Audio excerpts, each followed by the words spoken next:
Hello friends, myself Meenu Kanwar. Welcome to my channel Electrical Concept. Today I will discuss about MCQs related to parts of transformer.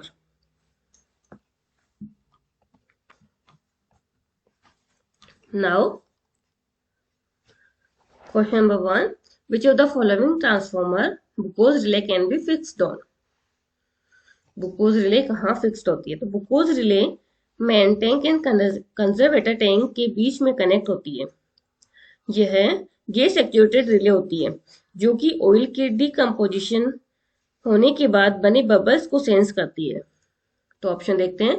Option A welding transformers, option B oil cooled transformer, option C auto transformers, option D air cooled transformer. तो ये कहाँ होता है? Option B is the correct answer, oil cooled transformer. क्यों? क्योंकि ये gas actuated relay है जो कि ऑयल के डिकम्पोजिशन होने के बाद उससे बने बबल्स को सेंस करती है। तो इसका करेक्ट आंसर है oil cooled transformer. Now next, what is the function of a breather in a transformer? तो ब्रीदर कंजर्वेटर टैंक से कनेक्ट रहता है और ब्रीदर में सिलिका जेल फिल करते हैं और लोअर साइड में एक कप लगा रहता है जिसमें ऑयल रहता है। सिलिका जेल एयर में मौजूद मॉइस्चर को एब्जॉर्ब करती है और लोअर साइड में लगा ऑयल कप डर्ट पार्टिकल्स को एब्जॉर्ब करता है। तो इसके ऑप्शन देखते हैं। Option A to arrest flow of moisture when outside air enter the transformer, option B to cool the transformer oil, option C to provide oxygen inside the tank, option D to cool the coils during reduced load. तो option A is the correct answer, to arrest flow of moisture when outside air enter the transformer. तो क्या करेगा? Transformer में जो air enter करती है उसके moisture को एब्जॉर्ब करता है, अरेस्ट करता है एंड क्लीन एयर ट्रांसफॉर्मर के अंदर सेंड करता है।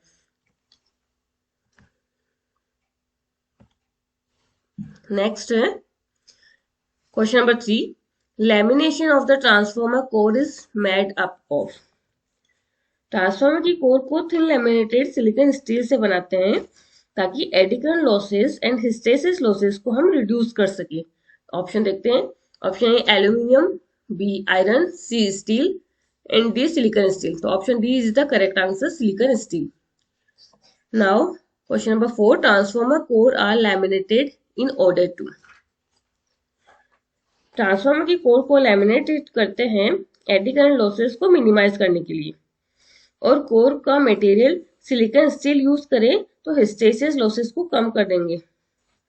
बट क्वेश्चन में लैमिनेशन पूछा है तो ऑप्शन देखते हैं। Option A reduce copper losses, B minimize eddy current losses, it's the correct answer B, and C देखते हैं reduce eddy current and hysteresis losses, and option D reduce hysteresis losses. तो hysteresis losses तब कम होते हैं जब हम silicon steel use करते हैं कोर को बनाने के लिए, लेकिन क्वेश्चन में लैमिनेशन पूछा है तो लैमिनेशन यूज करते हैं तब minimize the eddy current losses. तो option B is the correct answer.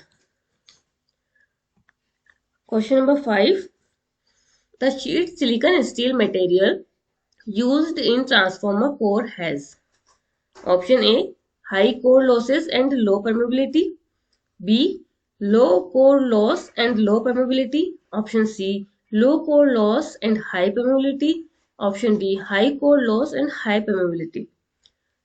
तो option A and option D दोनों में हाई कोर लॉस है, तो कोर के लॉस को तो हमें कम करना है, मिनिमाइज करना होता है। तो ए और डी तो रॉन्ग हो गए, यानी इनकरेक्ट हो गए। अब बी और सी में देखते हैं। तो बी में लो कोर लॉस, यहाँ पे भी लो कोर लॉस, सी में भी, बी में लो परमेबिलिटी एंड सी में हाई परमेबिलिटी। तो अब परमेबिलिटी देखते हैं कि परमेबिलिटी हमें लो रखनी है या हाई रखनी है। तो हमने ये देखा था कि जैसे करंट पिछले घटना के जैसे करंट का अपोज रेजिस्टेंस करता है वैसे ही फ्लक्स का अपोज रिलक्टेंस करता है। तो रिलक्टेंस जो है उसका फॉर्मूला होता है length upon permeability into cross section area. Means जो परमिबिलिटी होता है वो इनवर्सली प्रोपोर्शनल होता है रिलक्टेंस के। यानी परमेबिलिटी को अगर हम हाई होगी तो रिलक्टेंस लो होगा। वापिस बोलती हूँ, परमेबिलिटी हाई होगी तो रिलक्टेंस लो होगा। Due to this reason reluctance के लो होने पर फ्लक्स इजीली ट्रांसफॉर्मर की कोर में ट्रेवल कर सकती है, इसलिए हमें हाई परमेबिलिटी रखना होता है। तो इसका जो option number C is the correct answer, low core loss and high permeability. Core loss कम होना चाहिए और परमेबिलिटी हाई होनी चाहिए। हाई परमेबिलिटी होगी तो रिलक्टेंस कम होगा, रिलक्टेंस कम होगा तो जो हमारी ट्रांसफॉर्मर की जो सॉफ्ट आयरन कोर है, सिलिकॉन स्टील मटेरियल से जो बनी कोर है, उसकी परमेबिलिटी हाई होने पर फ्लक्स जो है इजीली प्राइमरी वाइंडिंग से सेकेंडरी वाइंडिंग तक पहुंच पाएगा थ्रू कोर। नेक्स्ट है question number 6, the dielectric strength of transformer oil is expected to be option A 3 kV, option B 33 kV, option C 330 kV and option D 100 kV. So dielectric strength refers to the withstand value. It means जिस electric stress पर oil safely work कर सके उसे ही die electric strength कहते हैं।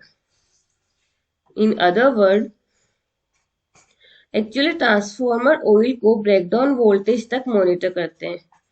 Means वो maximum voltage जिस पर ट्रांसफॉर्मर का ऑयल ब्रेकडाउन होता है उसे dielectric strength of oil कहते हैं।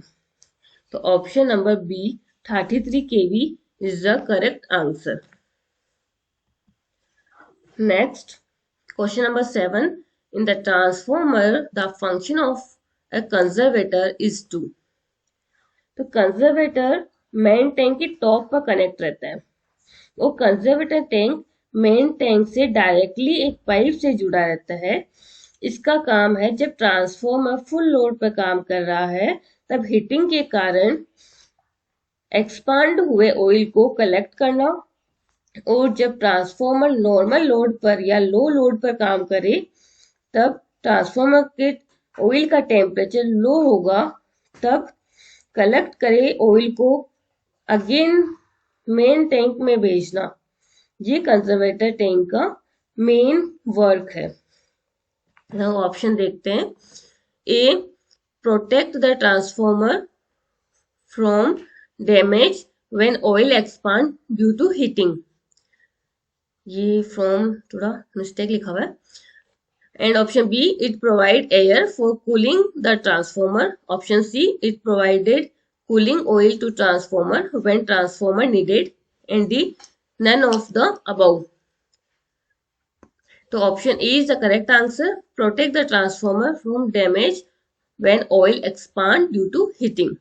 Now, question number 8, the purpose of a breather in a transformer 2.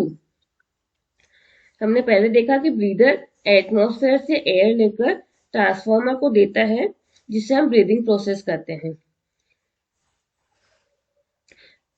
और अगर आपने ये वीडियो नहीं देखी है तो पिछले वीडियो में हमने ब्रीदिंग प्रोसेस को अच्छे से एक्सप्लेन किया है, तो प्लीज उसे आप देखिए।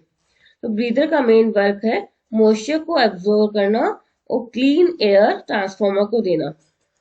ऑप्शन देखते हैं। Option A, filter the transformer oil. Option B, provide cold air in the transformer. Option C, absorb moisture of air during breathing. And option D, none of the above. तो option C is the correct answer, absorb moisture of air during breathing. Next है, the flash point of a transformer oil must be. Transformer oil एक excellent insulating property रखता है so that it is capable of withstanding high temperature. अब flash point क्या है? The flash point two A transformer refer to the lowest temperature at which transformer oil gives vapor. Means वह low voltage जिस पर transformer oil vapour या भाप या वाष्प देता है वही फ्लैश पॉइंट कहलाता है। यानी वह लोवेस्ट वोल्टेज जिसके ऊपर जो ऑयल है वो गर्म होकर भाप बन जाता है या वेपर बन जाता है, उसी को हम क्या बोलते हैं, फ्लैश पॉइंट बोलते हैं। किसका? ट्रांसफॉर्मर का। तो जो option number C is the correct answer. 140 degree 140 degree पर ऑयल क्या हो जाता है, वेपर बनना शुरू हो जाता है। Next question number 10, in A transformer the resistance between its primary and secondary is. जो ट्रांसफॉर्मर की प्राइमरी एंड सेकेंडरी वाइंडिंग ये इलेक्ट्रिकली कनेक्टेड नहीं होती है, ये मैग्नेटिकली कनेक्ट होती है। तो ideally the resistance between the two winding should be infinity, but practically the insulation resistance is in the order of mega ohm. So is the correct answer is option A, infinity. The next is, which of the following part is not associated with the transformer? Option देखते हैं। Option A breather, B Buchholz relay, C conservator and D exciter. Breather, Bucose relay, conservator is the parts of transformer, and option D exciter is the parts of DC machine. So option D is the correct answer. Next question number 12, the primary and secondary winding of a power transformer always has. तो primary and secondary winding के बीच एक ही flux link करता है, उस flux को हम main flux या useful flux कहते हैं। ये फ्लक्स ऑलवेज कांस्टेंट रहता है और बार बार वेरी नहीं करता है, इसी कारण ट्रांसफॉर्मर को हम कांस्टेंट फ्लक्स डिवाइस भी कहते हैं। मींस ट्रांसफॉर्मर की प्राइमरी एंड सेकेंडरी वाइंडिंग के बीच कॉमन मैग्नेटिक फ्लक्स रहता है। ऑप्शन देखते हैं। Option A common magnetic flux, option B separate magnetic circuits, option C wire of same size, option D same number of turns. तो option A is the correct answer, common magnetic flux. Question number 13, the core flux in transformer depends mainly on. Transformer की core में जो flux develop होगा वो supply voltage and frequency पर depend करता है। Supply voltage increase तो flux increase, यदि फ्रीक्वेंसी वेरी होगा तो फ्लक्स भी वेरी होगा। तो ऑप्शन देखते हैं। Option A supply voltage, option B supply voltage and frequency, option C supply voltage frequency and load, option D supply voltage and load but independent of frequency. तो correct answer is the B, supply voltage and frequency. Now question number 14, core flux in the transformer is. Transformer में input में हम ऐसी supply देते हैं जो कि sinusoidal होती है, जिससे वाइंडिंग में मैग्नेटिक फील्ड बनता है। मैग्नेटिक फील्ड से ही फ्लक्स कोर में रोटेट होता है। जो फ्लक्स की जो वेव होती है वो ट्रांसफॉर्मर में फ्लैट टॉप्ड होती है। तो ऑप्शन देखते हैं। A square wave, B triangular, C sinusoidal and D flat topped. तो option D is the correct answer. Thank you friends for watching this video.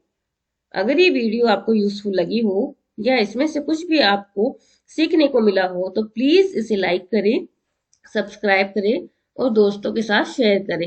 And don't forget to press the bell icon button to get further updates. Thank you.